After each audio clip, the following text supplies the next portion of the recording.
നമസ്കാരം. ഫുക്രിയിലേക്ക് സ്വാഗതം. ശ്രീലങ്കയ്ക്കെതിരായ രണ്ടാം ക്രിക്കറ്റ് ടെസ്റ്റിൽ ഇന്ത്യ ശക്തമായ നിലയിലാണ്. ഇന്നത്തെ കളി അവസാനിപ്പിക്കുമ്പോൾ ശ്രീലങ്ക 2 വിക്കറ്റ് നഷ്ടത്തിൽ 8 റണ്ണാണ് അവരുടെ ആദ്യ ഇന്നിങ്സിൽ എടുത്തിട്ടുള്ളത്.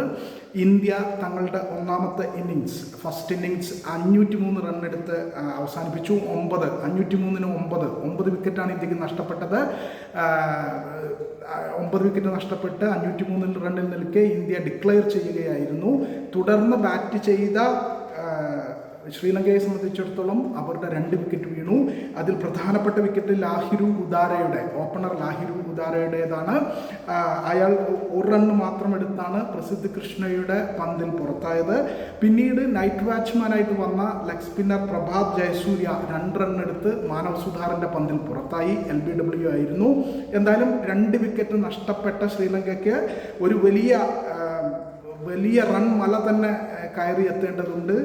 ഇന്ത്യ 503 റണ്ണെടുത്തു എന്ന് പറയുമ്പോൾ ഇന്നലെ ആദ്യ ദിവസം 5 വിക്കറ്റ് നഷ്ടത്തിൽ 300 റണ്ണെടുത്ത് ഇന്ത്യ ദിവസം അവസാനിപ്പിച്ചത്. ഇന്നലെ ദേവദത്ത് പടിക്കൽ 117 ശുഭ്മാൻ ഗിൽ 50 റണ്ണും എടുത്തിരുന്നു. തുടർന്ന് ഇന്ന് ഋഷഭ് പന്ത് 63 റണ്ണെടുത്തു.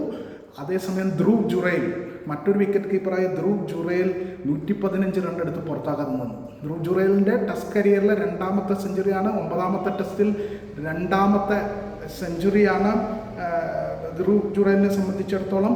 രവീന്ദ്ര ജഡേജ 43 റണ്ണും എടുത്തു.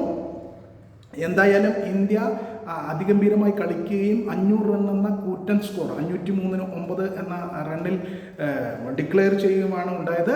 ഏതായാലും 2 ദിവസത്തെ കളി കഴിഞ്ഞിരിക്കുന്നു. ഇനി 3 ദിവസം കൂടി ബാക്കി നിൽക്കെ ഇന്ത്യ ഈ ടെസ്റ്റിൽ ഏതാണ്ട് പിടിമുറുക്കി കഴിഞ്ഞു. ഉറപ്പായും ശക്തമായ നിലയിലാണ് എന്ന് ഉറപ്പിച്ചു പറയാം.